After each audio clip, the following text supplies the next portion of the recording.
Halo, Assalamualaikum warahmatullahi wabarakatuh. Hari ini kita akan membahas soal tentang perbandingan senilai.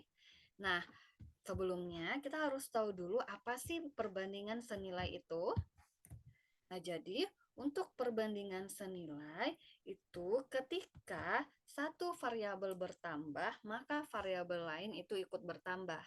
Atau sebaliknya, jika satu variabel berkurang nilainya, maka variabel yang lain juga ikut berkurang.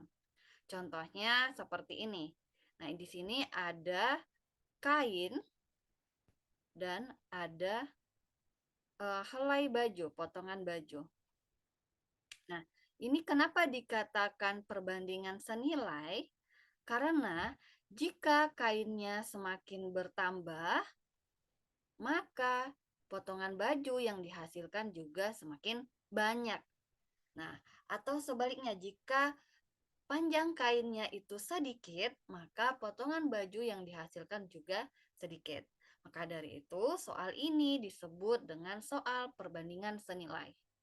Nah, dari soal ini diketahui kain dengan panjang 10 meter itu dapat membuat 8 potongan baju. Nah, selain itu, ada 100 potong baju. Jika bajunya ada 100 potong, maka banyak kain yang diperlukan adalah, nah ini kita misalkan dengan X. Nah, jadi kalau perbandingan senilai itu cara pengerjaannya itu kita kali silang. Dikali silang. Jadi simple saja ya. Tinggal kita kali silang. Nah, di sini 10 per X sama dengan 8 per 100. Nah, jadi sebelum kalian kali silang, alangkah baiknya ini kita sederhanakan terlebih dahulu. Misalkan, jadi kalau ada yang bisa disederhanakan, itu kita sederhanakan. Nah, 8 dengan 100 ini sama-sama kita bagi 4. Berarti 8 dibagi 4 itu 2, 100 dibagi 4 itu 25. Nah, karena tidak bisa kita sederhanakan lagi, maka kita kali silang. 2 dikali X sama dengan 10 dikali 25. Nah, 10 kali 25 itu kita tetapkan saja seperti itu, maka X sama dengan 10 dikali 25 bagi 2. Nah, ini jangan dikali dulu, kalau bisa dibagi kita utamakan bagi agar angka yang dihasilkan itu lebih kecil. 10 dibagi 25, maka 5 dikali 25 itu hasilnya 125. Sehingga untuk membuat 100 potong baju memerlukan kain sebanyak 125 meter. Oke, kita lanjut ke soal nomor 2.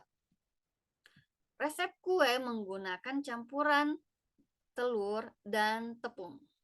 Nah, jadi kalau kita ingin membuat kue, kita membutuhkan telur dan tepung. Jadi ketika telurnya ditambah, maka tentunya tepungnya juga bertambah. Nah, jika telurnya 16 butir, maka tepungnya 800 gram. Nah, jika tepung yang digunakan itu 3 kilo, jadi kalau 3 kilo ini kita ubah ke gram, karena kan satuannya harus sama ya. Tadi satuan sebelumnya itu gram, maka 3 kilo kita ubah ke gram jadinya 3000 gram. Nah, jika tepungnya itu 3000, berapa banyak telur yang dibutuhkan?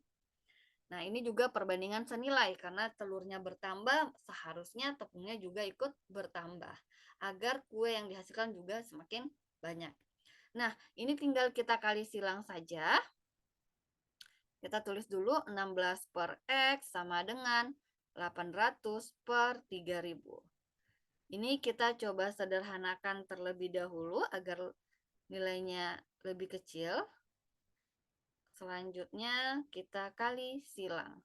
8X sama dengan 16 dikali 3. Maka X sama dengan 16 dikali 3 dibagi 8.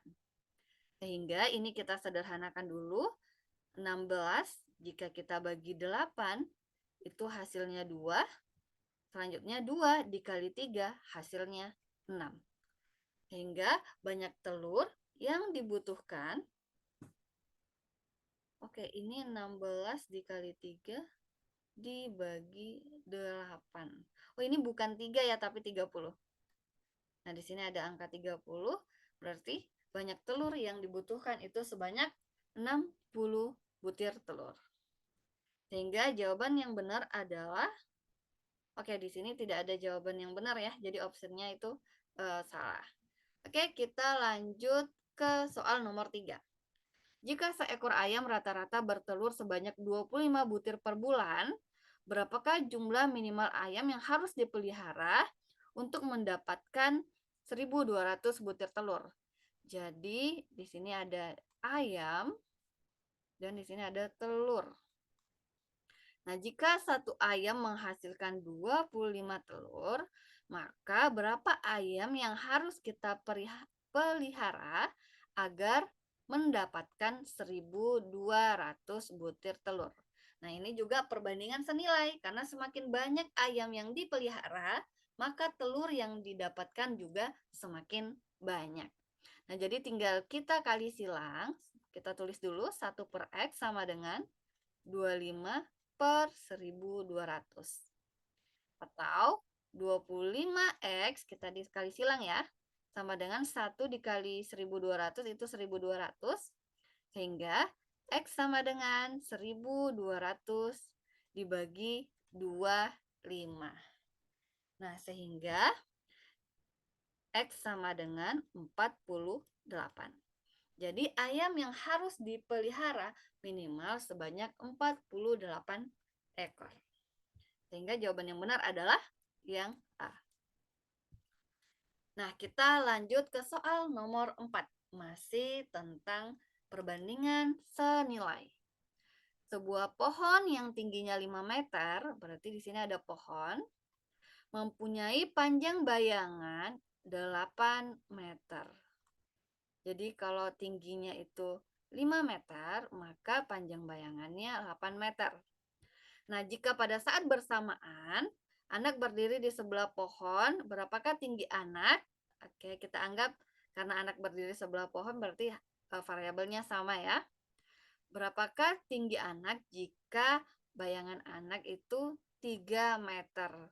Nah, ini juga dikatakan perbandingan senilai karena semakin tinggi anak atau pohonnya, maka bayangan yang dihasilkan juga semakin panjang. Maka ini dikatakan senilai. Sehingga 5 per X sama dengan 8 per 3. Kita kali silang, 8X sama dengan 15, X sama dengan 15 per 8. Nah, hasil bagi dari 15 dengan 8 ini yaitu 1,875. Nah, tadi satuannya meter ya, jadi 1,875 meter. Nah, karena jawabannya dalam senti, maka ini kita ubah ke dalam senti, yaitu meter ke senti itu kita kali 100.